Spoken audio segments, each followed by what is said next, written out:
நிதி உதவி செய்ய வேண்டும் என்று கேட்டு விடைபெறுகின்றேன். நன்றி வணக்கம். Thank you. कुमारी कंगना राउत.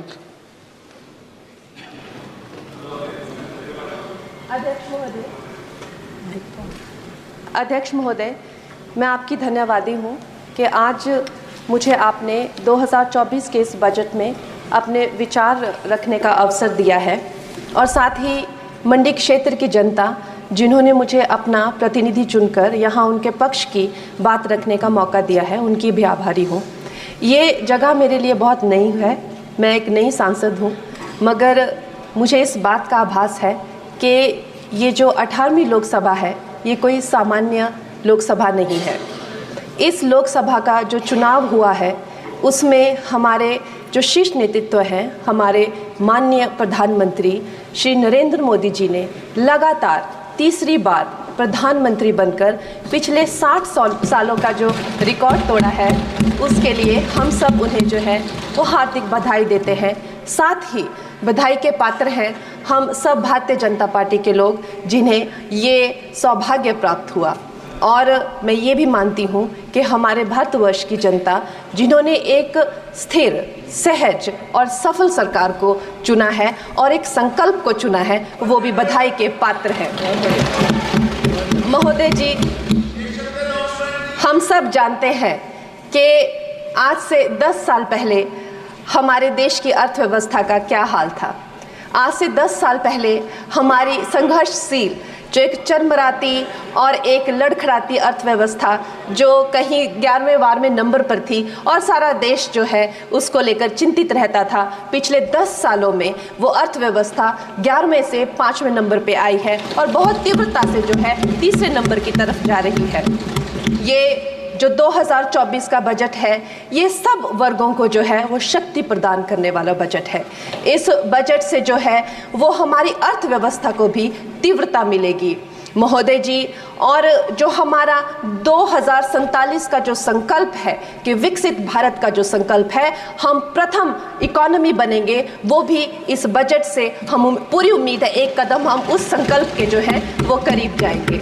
महोदय जी, पिछले साल हमारे हिमाचल प्रदेश में एक बहुत बड़ा प्राकृतिक संकट आया, एक बहुत बड़ी बाढ़ आई जिससे ना जाने कितने जन, धन, पशु, ज़मीन की हमारे लोगों को जो है वो हानि हो गई.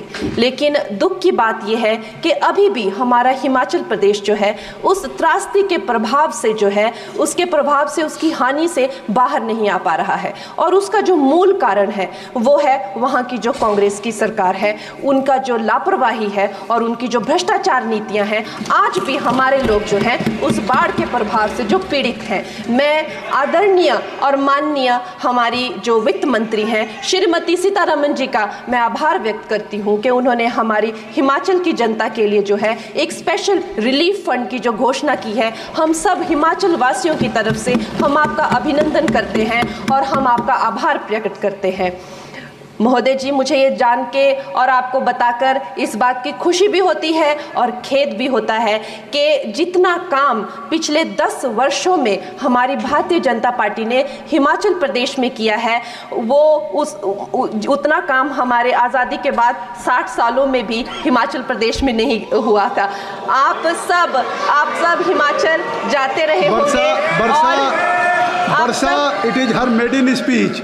आप सब Himachal Varsha, it is her maiden speech. Kindly आप सब हिमाचल जाते रहे होंगे और आप सब ने देखा होगा कि वहाँ पर जो है आज से आज़ादी के 60 साल तक सिर्फ कुछ रोड्स बने थे और वो भी हमारे माननीय जो पूर्व प्रधानमंत्री अटल बिहारी जी रहे हैं, उन्होंने अपने कार्यकाल में जो है वो ग्रामीण प्रधानमंत्री सड़क योजना के अंतर्गत वो रोड बनाए थे. लेकिन पिछले 10 वर्षों में प्रधानमंत्री नरेंद्र मोदी जी की सरकार ने हमारे क्षेत्र को जो है एम्स, IIIT, IIM जैसे वैश्विक स्तर के जो है वो संस्थान दिए हैं और वंदे भारत जैसी ट्रेन को हमारे हिमाचल में पहुंचाया है. हमारे हिमाचल जैसे छोटे से राज्य को 3,500 करोड़ की लागत का मनाली कीर्तपुर जो है वो हाईवे दिया हुआ है, जिसमें माननीय महोदय जी 5 से ज़्यादा टनल हैं और 37 से ज़्यादा उसमें ब्रिजेस हैं. ऐसे वैश्विक स्तर की जो है हमें इंफ्रास्ट्रक्चर वहाँ पे मिली है और साथ ही पूरे देश के लिए जो एक बहुत ही अद्भुत इंफ्रास्ट्रक्चर मार्बल है, जैसे कि हमारी अटल टनल, 9 किलोमीटर की जो वो अटल टनल है, विश्व की सबसे लंबी टनल है और वो एक सिंगल ट्यूब हाईवे जो है वो पूरे विश्व के लिए जो है एक बहुत बड़ा उदाहरण है। और उसके साथ ही 11,000 करोड़ के हाइडल प्रोजेक्ट्स हमारे हिमाचल प्रदेश को दिए हैं। अगर मैं ये सूची यहाँ पे रखूँ तो शायद आप लोगों का बहुत वक्त जो है इसमें लग जाए, लेकिन लाखों लाभार्थी जो है वो चाहे मुफ्त राशन हो, चाहे पीएम की जो है वो मकान हो या आयुष्मान हो, हमारा हिमाचल प्रदेश एक ऐसे राज्य है जो पूरी तरह से शौच फ्री है और वहाँ घर घर में जो है वो गैस चूल्हे का कनेक्शन लगा है। एक भी माता, एक भी बहन गैस चूल्हे के कनेक्शन के बिना नहीं है। और मेरा ये जो सौभाग्य है 18वीं लोकसभा में, महोदय जी, मेरा ये सौभाग्य है कि जब मैं यहाँ पे आई थी तब महिला आरक्षण बिल, जो राजनीति में महिलाओं को जो है 33% आरक्षण देता है, वो बिल भी पारित हुआ था। तो मेरे लिए बड़ी ही ये सौभाग्यशाली जो है 18वीं जो लोकसभा है। और मैं ये कहना चाहूँगी कि ये जो बिल है ये अवश्य ही एम्प्लॉयमेंट हो या चाहे स्टार्टअप इनोवेशंस हो, चाहे हमारे गरीब और मिडिल क्लास को टैक्स रिलैक्सेशन हो या हमारे जो अन्नदाता किसान हो उन पे फोकस हो। ये मैं इसे होलसम बजट कहती हूँ। और मेरी एक प्रार्थना रहेगी हमारे सरकार से कि हमारे मंडी क्षेत्र में अगर एक इंटरनेशनल एयरपोर्ट हो तो अवश्य ही हमारी जनता का टूरिज्म की दृष्टि से बहुत कल्याण होगा। वो हमें ज़रूर इस विषय में सोचें। और मुझे लगता है ये जो बजट है हम हिमाचल के वासी जो हैं इसका पूरी तरीके से जो है वो वेलकम करते हैं। और धन्यवाद।